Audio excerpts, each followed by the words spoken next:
Welcome to the Living Wholehearted podcast, where we're helping leaders live with integrity. Whether you're a mom or a CEO, you're a leader, and how you lead matters. Well, welcome. It's the month of Valentine's, and we wanted to wrap up this month with a fun and down-to-earth leadership couple, Shawn and Marina Mitchell.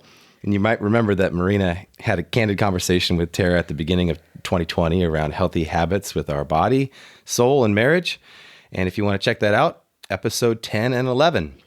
And I'm joined here today with my lovely wife, Tara, who has been a little under the weather, so she doesn't quite sound exactly like you've expected to hear from her. But good morning, honey. Good morning. A little nasally, so bear with me. So we decided to invite the other half of Marina and are so excited to hear more from you, Shawn.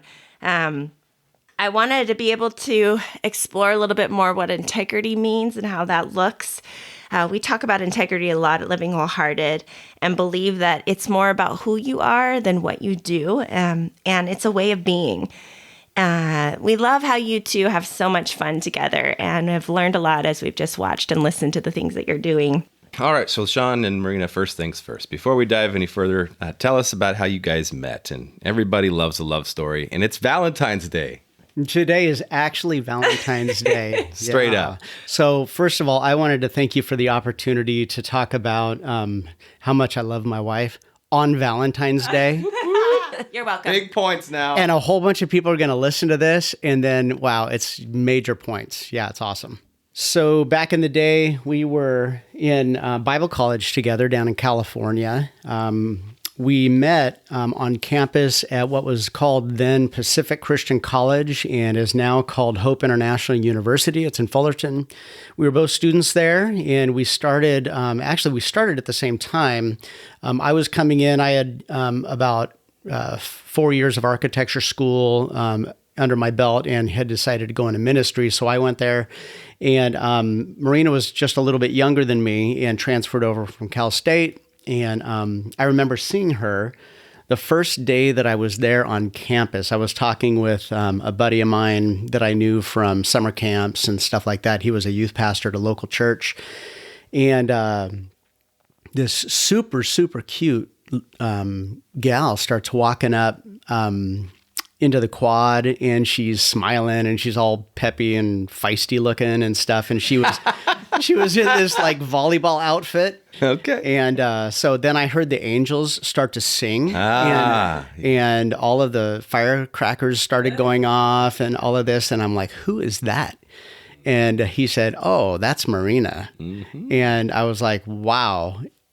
So that's how I met her. Yes. Okay, so from my perspective, yes. He was much older than me, and he rode a motorcycle, and he had a mullet. What? So we might be dating ourselves. Okay, let's get something straight. Mullets were really cool. Sure. I don't Back know then. if they ever were cool, Shawn. I know. Wow. No, don't they were. The baseball cap, for sure. Jeff had a mullet too. That's okay. I mean business in the front, part in the back. Right. That's right. Yes. Totally rad. Yep. Yeah, so we began, actually our first date was running. Our second date was surfing. Oh, fun. That says a lot about you Yeah. guys. And then our third date was country dancing. So we are all about having a good time. That's the spirit. Yes. So we knew right away, though, honestly, we both had just come out of relationships that were semi-unhealthy for us anyway. And it was like, whoa. So, yeah, we were engaged within 6 months. Fast and furious. I Yeah, mean, it get was her fast. You done. knew that you knew. Get her done. Get her done. Yeah.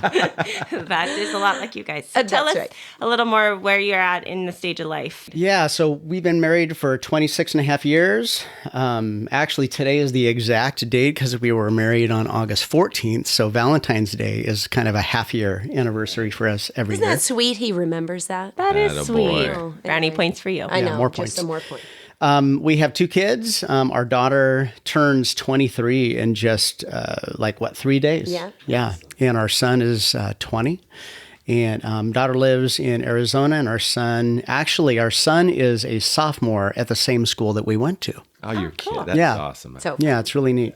yeah, so we are empty nesters, and we thought we'd be real sad, and we're having a blast. That's the spirit. Seriously, we're having so much fun. So good. Well, it's fun to hear and to see you guys today and hear a bit more of your story. We want to hear and share with our audience a little bit more about who you guys are. And Shawn, having you today, would love to hear a little bit more about Catalyst, your mission and how it all began, and how is this flowing from who you are as opposed to others from other seasons of your life? Yeah, so Catalyst is a group of people who really want to get busy about the mission of Jesus. We started Catalyst in 2007. We had been in traditional church ministry for 13 years. I was a youth pastor at a couple of churches in California, and then another church up in Everett, Washington, and had some really wonderful years and really learned a lot about ministry and family and how to serve God in different capacities. We moved up to Oregon initially to plant a new church. And so I was a church planter, started a small congregation called Potter's Hands in the Tigard Beaverton area. And that was just an awesome adventure. It's interesting because of course, we were kind of at that phase of life where we'd learned a lot. We'd both, my partner and I had been in ministry for 10 years. And so we pretty much thought we knew everything, at that point. So we were going to go start a church and we were going to do it right, And so what was interesting is it didn't take very long before we started feeling some of the same pressures that a lot of other traditional churches suffer through. So we had some success in reaching people who were looking for a new church. Which was really, really cool. And we saw people come to faith in Christ, and we saw this new little church community kind of solidify, and some really wonderful things happen. What was interesting was at the same time, we were trying to live very, very missionally in our neighborhood. We were making friends with people in the community, with families that our kids went to school with, and all of that. And we were feeling really, really drawn to these people that God had sent us to reach. That's what you do when you start a new church, right? You start kind of the church organization, and then you make friendships with people, and then hopefully, right, they come to your church. That's kind of the conventional way of thinking. What ended up happening was we made a lot of friends, and God really blessed us in that way. And it seems like just about all of those people came to visit our church once, and they never came back. So we had a dilemma. And of course, this is, putting in a nutshell what, a process that took about 3 years. We really felt like we needed to extricate ourselves from the organization of church so that we could go in a different direction to reach people who were interested in God, but they just didn't want to go to church. So at that time, we started what became Catalyst. Over the years, we have started lots of different groups with different types of people. People have come to faith. We baptized some people. Many of them have filtered into local churches. It's really, really been a blessing just to see what God has done in untraditional ways outside of the walls of normal church ministry. We also got really busy with doing acts of service. As we read the New Testament, Jesus and his followers were doing all kinds of things to bless the community around them. And we know through history that the early church was very well known for being just ridiculously generous with their time, very compassionate, and they were just serving the community. And so we started doing stuff. I had gone part-time in construction work just to help ends meet, and became a licensed general contractor. And we started doing benefit projects for some of our neighbors. And so it started off very, very small. We did a project for a lady who lives 2 doors down from us. And she just needed a few things around her home. So we took one of our church groups that met in our home, and we went over there on a Sunday afternoon, and we changed out a broken toilet. We painted her kitchen, fixed her doorbell. Our kids did crafts with her. Yes. Like we just fussed around her house. And so it was for us, it was a nice way to give. And, it meant a lot to us to do that. But for her, we couldn't believe it. It totally changed this lady's life. And so she asked us, in the process of this, like it really blew her away. It was like she won the lottery. And she was asking us about like, well, why are you doing this? Why are you being so generous? And we just answered her questions. We said, well, we're followers of Jesus, and we think this is the kind of stuff he would do if he was here in the flesh. And she asked if she could come to our home church. And we said, nah, it's kind of a closed group. Right, yeah. Closed door ministries. Yeah. Closed door. No, that was not the answer we gave. So she became part of our house church, and she read her Bible for the first time in her life, and she prayed out loud for the first time. She was asking all these questions. So she came to faith in the midst of this little group in our house because we fixed her toilet and painted her kitchen. Mm-hmm. And so we said, wow, let's do another project. That's it. Okay. And then we did another one. And then we did another one and another one, and the rest is history. That was that first project for that neighbor was 13 years ago. Wow. Oh, yeah. And so over the years, we've worked with literally thousands of volunteers, and we've done hundreds of projects. I just was looking at our statistics the other day, and we just did a project last week, and it was project number 310. Yeah. Which is pretty ridiculous. That's but awesome. Yeah, when you think construction and you think about what that looks like, and each project usually there's a large scope to something that needs to be done for someone. Yeah. Yeah, and I think I would insert in there for the listener kind of the reality of the transition between normal church and then doing what we did specifically for our first several years was very challenging. It was challenging because we were now focused on the community and trying to help people so much, but we really lost, and I'll speak specifically for myself, I really lost everything that church brings. Mm-hmm. So we found, we really learned a lot in that first couple of years. And although, the way Shawn says it, hindsight is always 20/20, and we can really swing it very positively. It is amazingly positive and it's awesome, but it was not easy. Right. It was a rough transition for us. Definitely the way that God wanted us to go.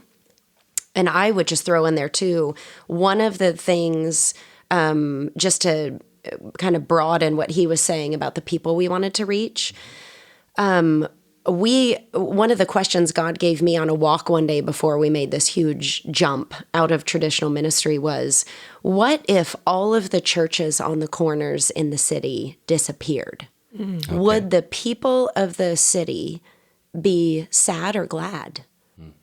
And part of me, especially in the Northwest, I felt like they would be kind of glad because then they could use that property for something else that was more meaningful to their community. So in that scope of knowledge, I feel like the Lord said, make my house, my people, my building, my church, make it impactful to the community so that they do not ever want to see it leave. Mm-hmm.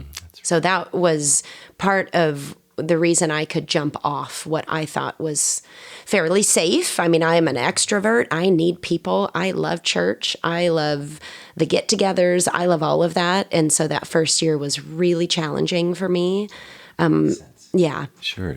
But that calling and that kind of picture the Lord gave me pushed me forward. Yeah. Yeah, that's often a question as people will say, when's it time to shift gears? I mean, it sounds like you were going one direction and it just took a major left turn. But it wasn't maybe a moment in time. It was a process and clarifying along the way. And you were responding to the fruit of what was happening Right. Instead of going out. I mean, so often I love it. You said you thought you were going to plant this church and it didn't quite go the way you thought. Right. Right. And yet it was a process to get you to where you are today. So Marina, what has been your piece and catalyst? Yeah, that's a great question. We have been married, like we said, 26 and a half years. When we first got married, we still had a semester left in Bible college. And with amazing intentions, a lot of people spoke into our lives because we're both kind of a lot. We had just a friend the other day tell us we're both a little extra. So I think A little extra. Yeah. I like that. yeah. Cherry on top. Yeah, so a little bit of us goes a long way, but it can make us stand out just a little bit. And so professors and pastors of churches really looked into our partnership as like, whoa, you're going to be really impactful for the kingdom, which I think is a sweet intention, although it could put young people on a real high expectation path. Yeah. Oh, yeah. Basically, I was being told I was all that. That's right. And so I went out kind of thinking that I was. And basically, I think in a lot of different ways over the years through traditional ministry and even much more recently, I really have gotten my butt kicked. And some of that butt kicking was directly from the Holy Spirit. He has a way of kind of coming into our lives at strategic moments and, you know, kind of grinding down our rough edges and bringing about humility. And that's one of my primary lessons. And we've come to the place now where we can look back and really appreciate that, but it's different. It's really difficult to sometimes go through it.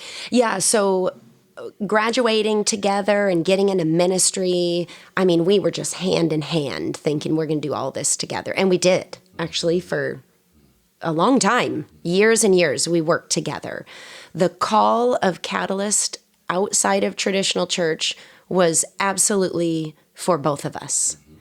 The transition and the reality after that was much more challenging for me than I had anticipated. And again, to keep it really real for the listeners, because we never want anyone to look in and assume, you know, unicorns and rainbows and roses. What we have now is amazing and we love it. But I would say the past decade has been very challenging to figure out specifically for me, what is my calling? And I don't know, maybe it was a decade ago, 8 or 10 years ago, we finally had to sit down, and I remember exactly where we were because it was a really impactful conversation.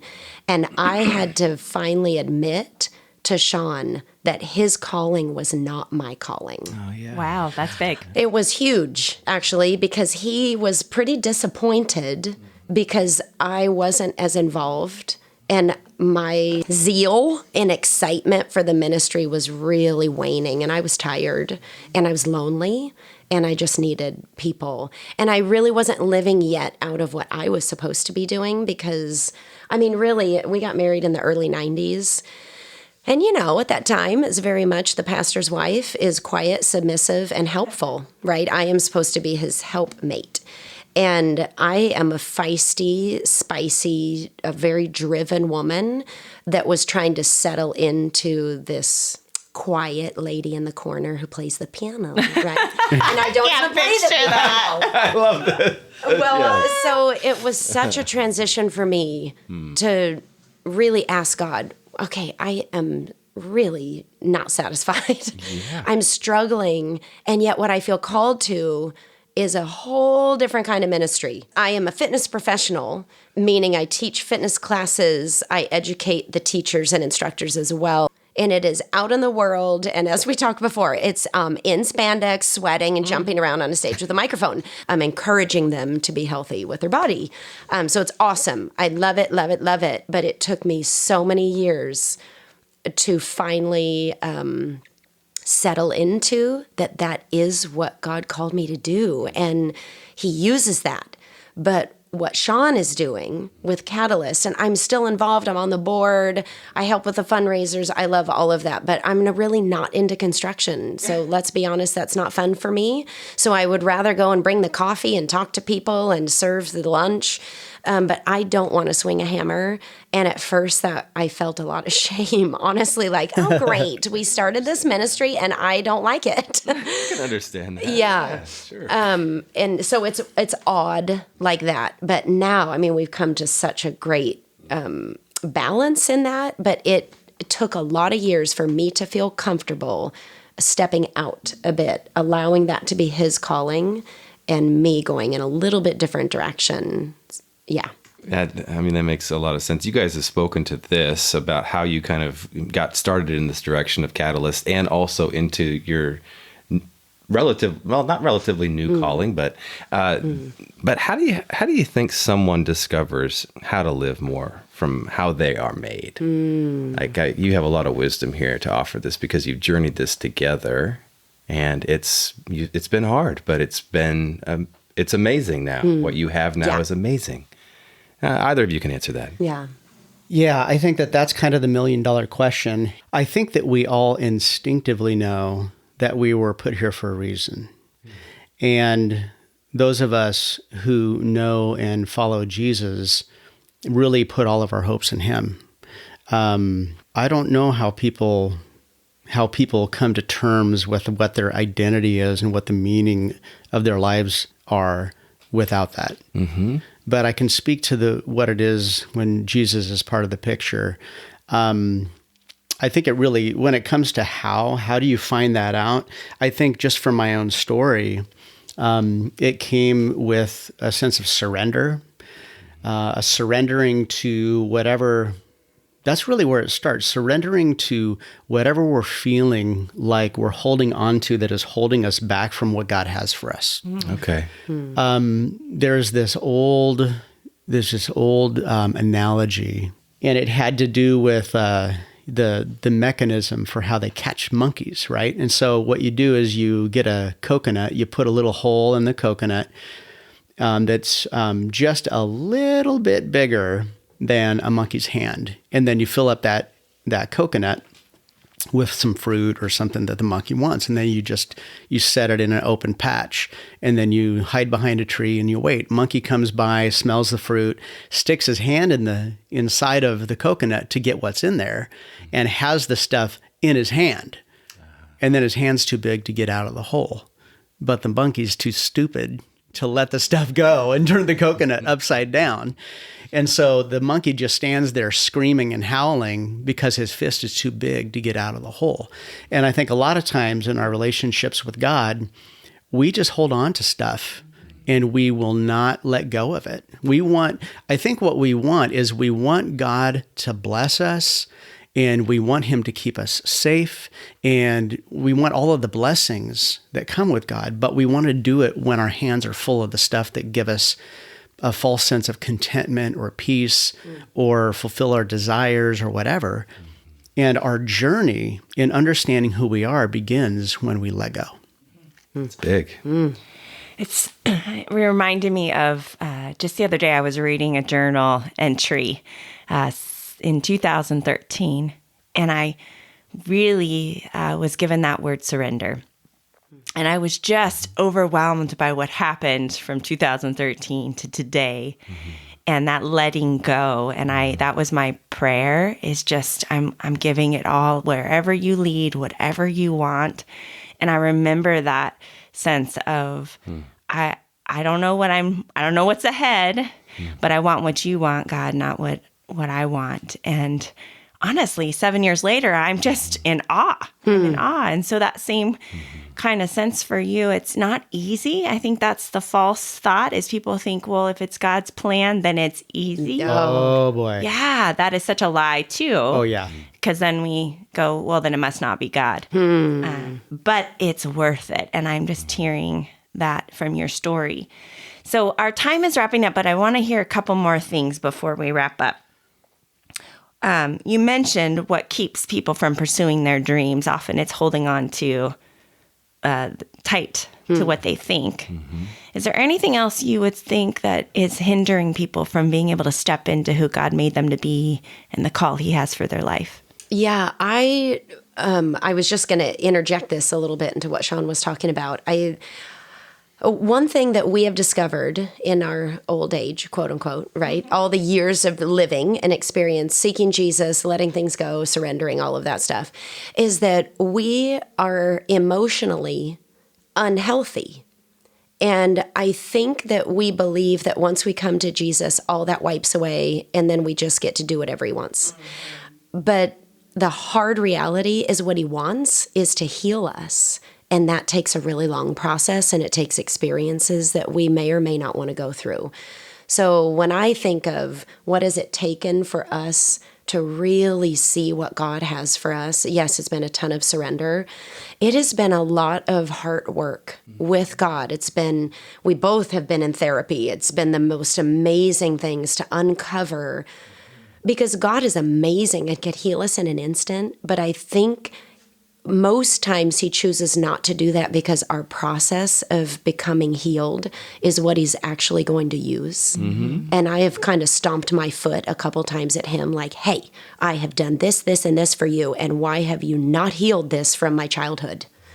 And he still is. Right at 48, I feel like, oh, this is the year I am letting go of this. Or he's opened up a breakthrough in this area of my life. And so the myth that, you come to Jesus and everything's amazing, and then he just lays out this golden path for you and you just follow it and everything's beautiful. It's a myth. Yeah.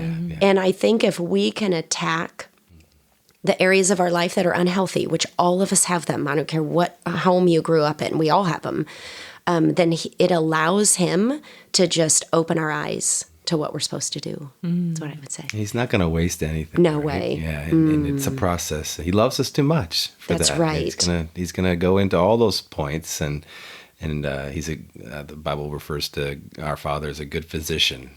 What Marina was talking about has to do with identity, and our identity is defined by Jesus himself and by no other. And a lot of times what we have to do is we have to release a lot of those false definitions that we've believed about ourselves, or things that have been spoken over us, or titles that we have worn, or lies that we've believed based on things that have happened to us or whatever, so that we can come to Jesus empty-handed, and then he tells us who we are. What he knows to be true about us defines us. It's what's real. And so we come to him to define who we are uniquely, in our personality, our spiritual gifts, our experiences, all the different ways that he, invented us uniquely as individuals. And that all goes into our calling. And we have assignments that happen on a daily basis or a weekly, monthly, yearly basis. But our calling from him and who he knows us to be never changes. No, it doesn't. Well, we are going to hear more from Shawn and Marina, and at the top of the next episode, we're going to ask you a little bit about telling a story about how Catalyst is changing lives. So you gave us a little tip about that. We'd like to hear another. And until next time, how can our listeners find out more about Catalyst or support what you're doing? www.catalystnw.org, and that's spelled CATALYSTNW, like northwest.org. You can learn about us there. Definitely check that out. You two are such a dynamic couple. And what did you say? You're a lot. We're extra. You're extra. And I really love the extra. I really do. And so we're excited to hear more. So make sure you tune in to part 2. And until then, just take a nugget from today. There were so many good pieces of wisdom that I think that maybe God was speaking to you directly. And so whichever part stood out to you, that's what you were supposed to listen to today. And so until then, just remember that God is using you right where you are. Thank you for joining us and being a leader committed to shrinking the integrity gap between the values we espouse and the values we actually live out in practice.